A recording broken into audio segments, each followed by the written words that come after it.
नमस्कार दोस्तों, India IQ में आप सभी का एक बार फिर से स्वागत है। आज हम आपको अमेठी लोकसभा सीट का इतिहास बताएंगे। हम आपको बताएंगे कि 1967 से अब तक यहां से कब कब कौन चुनाव जीता है, जीतने वाले को कितने वोट मिले थे, वो किस पार्टी से था, नंबर 2 पर रहने वाला प्रत्याशी यानी कि रनर अप प्रत्याशी किस पार्टी का था और उसे कितने वोट मिले थे, इसके बारे में हम आपको बताएंगे। शुरू करें उससे पहले आपको यह भी बता दें कि अमेठी लोकसभा क्षेत्र में विधानसभा की 5 सीटें आती है। तिलोई, सालोन, जगदीशपुर, गौरीगंज और अमेठी। इन 5 सीटों में से वर्तमान समय में 4 सीटें बीजेपी के पास में है और 1 सीट समाजवादी पार्टी के पास में है। अमेठी जो मुख्य रूप से अमेठी की सीट है वो भी बीजेपी के कब्जे में है, यानी कि विधानसभा चुनाव में यहां पर कांग्रेस का जो यहां की मौजूदा सांसद राहुल गांधी हैं, उस सीट से विधानसभा चुनाव में एक भी सीट कांग्रेस जीतने में कामयाब नहीं रही थी। एक जानकारी यह भी बता दें कि इस सीट से गांधी परिवार के कई दिग्गज सांसद बने हैं। संजय गांधी यहां से सांसद बने हैं, राजीव गांधी, मेनका गांधी हालांकि सांसद बन नहीं पाई थी। 1984 में राजीव गांधी के सामने निर्दलीय प्रत्याशी के रूप में दोनों के बीच मुकाबला हुआ था। राजीव गांधी जीत गए थे, मेनका गांधी सांसद तो नहीं बन पाई थी, लेकिन वो भी इस सीट से चुनाव लड़ी हैं। सोनिया गांधी और राहुल गांधी तो पिछले 3-4 बार से लगातार है ही है। एक आपके लिए सवाल कि जिस तरह से यहां पर गांधी परिवार के सामने कोई भी कैंडिडेट, आगे हम आपको बताएंगे जब हर एक चुनाव के बारे में, तो आप देखेंगे कि किसी भी चुनाव में गांधी परिवार के सामने किसी को भी 1,00,000 सवा लाख से ज्यादा वोट नहीं मिले हैं, 1,00,000 के आसपास मिले। लेकिन 2014 के चुनाव में अमेठी सीट से बीजेपी की प्रत्याशी स्मृति ईरानी ने 3 लाख से ज्यादा वोट बटोरे और जो हार जीत का अंतर था वो काफी कम किया। उसके बाद में स्मृति ईरानी लगातार इलाके में सक्रिय रही है। तो क्या आपको लगता है कि अगली बार गांधी परिवार का यह किला स्मृति ईरानी भेज सकती हैं या उनके लिए, राहुल गांधी के लिए मुश्किल पैदा हो सकती है? अमेठी का अगला सांसद कौन होगा, इसके बारे में आप नीचे हमें कमेंट बॉक्स में लिखकर बताएं। सबसे पहले शुरुआत 1967 से करते हैं। 1967 में ये लोकसभा सीट बनी थी, उससे पहले अमेठी लोकसभा सीट नहीं थी। उस वक्त विद्याधर वाजपेयी कांग्रेस के कैंडिडेट थे, वो जीते थे। 63,232 वोट मिले थे। उनके सामने जो रनर अप कैंडिडेट थे, हारने वाले, वो गोकुल प्रसाद पाठक थे, वो भारतीय जनसंघ के थे, उन्हें 59,566 वोट मिले। 1971 के चुनाव में विद्याधर वाजपेयी यहां से कांग्रेस के कैंडिडेट चुनाव जीते, 96,312 वोट मिले थे। रनर अप कैंडिडेट रहे थे गोकुल प्रसाद पाठक, भारतीय जनसंघ के 21,335 वोट मिले थे।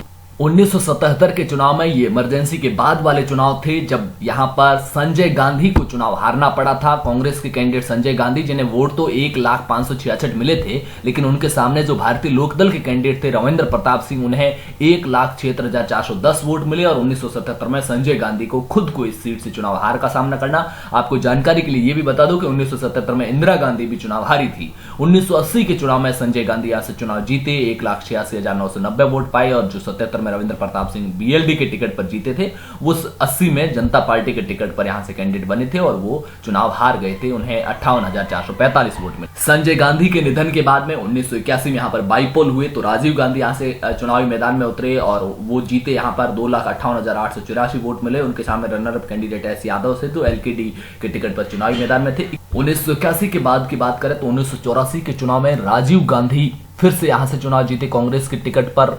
3,65,041 वोट मिले। इस वक्त उनके सामने मेनका गांधी निर्दलीय ताल ठोक रही थी। ये वो वक्त था जब मेनका गांधी और सोनिया गांधी के बीच में काफी संबंध खराब हो गए थे। इंदिरा गांधी के साथ उनके संबंध खराब हो गए थे, वो परिवार से अलग हो चुकी थी और लगातार परिवार के विरोध में और अपनी संजय की विरासत को पाने की कोशिशों में लगी थी। उसका यह कहना था कि संजय की जो विरासत थी वो मेनका को मिलनी चाहिए, न कि राजीव के हाथों में जानी चाहिए। लेकिन यहां पर मेनका को चुनाव मैदान में हार का सामना करना पड़ा था। 1989 में राजीव गांधी फिर से यहां से सांसद बने थे। राजमोहन गांधी यहां से जनता दल के टिकट पर थे, वो हार गए थे। 1991 में ये 1991 के बाईपोल हुए थे, उसमें एसके शर्मा, राजीव गांधी ने उस वक्त जो बफर्स घोटाले और तमाम चीजों को लेकर के इस्तीफा दे दिया था, वो यहां से चुनाव जीते थे कांग्रेस के टिकट पर। फिर जो 1991 के मेन चुनाव हुए उसमें राजीव गांधी फिर से यहां से चुनाव जीते, 1,67,138 वोट पाकर के। हालांकि चुनाव परिणाम आने से पहले, वोटिंग होने के बाद और परिणाम आने से पहले जो साउथ के कुछ सीटों पर पोलिंग भी होनी थी, उससे पहले राजीव गांधी की भी डेथ हो जाती है, निधन हो जाता है। 1996 में यहां से सतीश शर्मा कांग्रेस के चुनाव लड़ते हैं और 1996 के बाद में जब 98 के चुनाव से पहले सोनिया गांधी चुनावी मैदान में आती है या राजनीति में आती है सक्रिय रूप से, तो सोनिया गांधी को यहां से संजय सिंह 1998 में बीजेपी के यहां से जीतते हैं। फिर सोनिया गांधी के आने के बाद 1999 में सोनिया गांधी यहां से चुनावी मैदान में उतरती है और 4,18,960 वोट पाकर के जीतती है। और जो 1998 में संजय सिंह जीते थे वो यहां पर रनर अप कैंडिडेट रहते हैं, संजय सिंह बीजेपी के 1,18,948 वोट पाकर के।